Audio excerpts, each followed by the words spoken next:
সাবিয়া,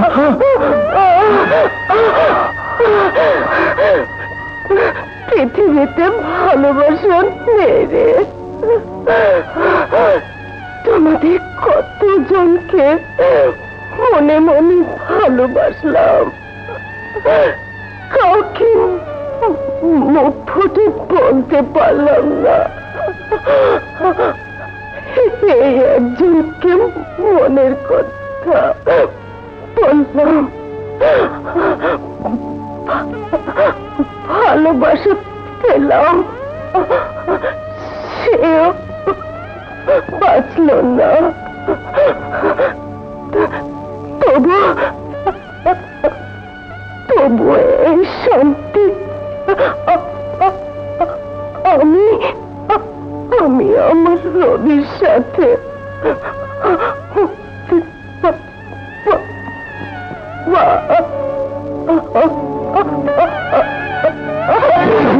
সাবিয়া।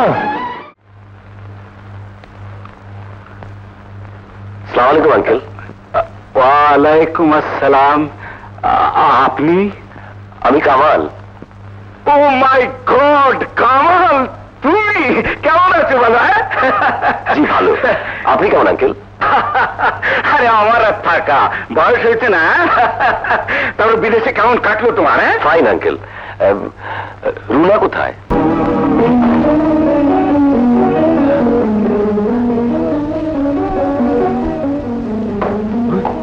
এই বরফ ভাঙলো কি করে? বরফের ভেতর সোনার মূর্তি? না, এটা নিশ্চয়ই সেই চূড়াই স্বর্ণ মূর্তি যার কথা সেদিন রেডিওতে বলেছিল। এটা আমি সরকার হাতে জমা দেবো, সরকার পুরস্কার দেবে, আর ওই টাকায় আমার মেয়ের চিকিৎসা হবে। সে লাখ টাকা স্বপ্ন দেখছি, না দেবো না, এটা আমি পেয়েছি। এই তোরা দাঁড়িয়ে দেখছিস কি? ধর ধর, আরে ধর।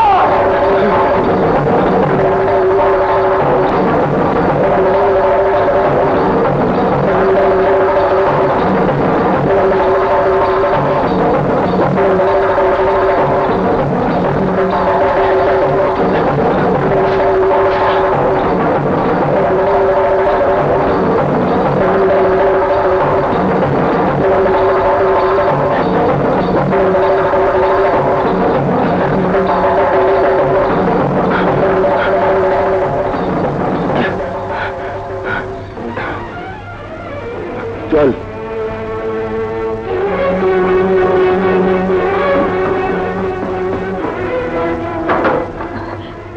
কি হয়েছে? অমন করছো কেন? সব বলবো, আগে মূর্তিটা লুকোনোর ব্যবস্থা করো। মূর্তি? কিসের মূর্তি? সোনার। মন্দির থেকে চুরি হয়েছিল, সরকারের হাতে তুলে দিতে পারলে অনেক টাকা পাওয়া যাবে। আমার শামুর চিকিৎসা হবে, শানু আবার দেখতে পাবে। নাও ধরো। তুমি এটা কোথায় পেলে? কি করে পেলে? কপাল গুনে, বুঝলি বউ, কপাল গুনে।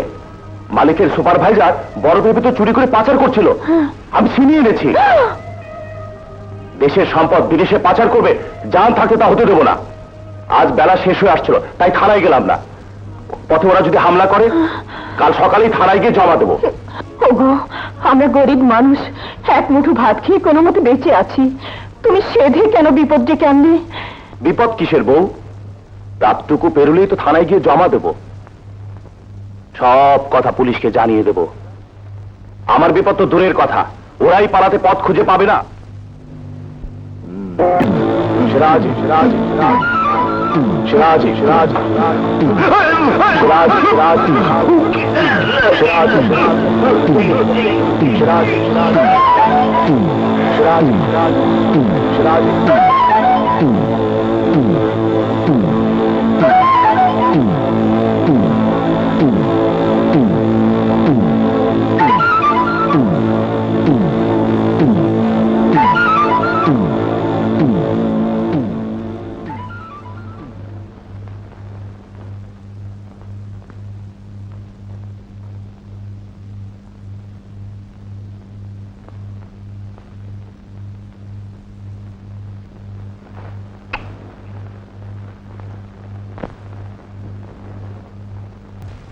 শেখ সাহেব। ওয়ালাইকুম স্যার।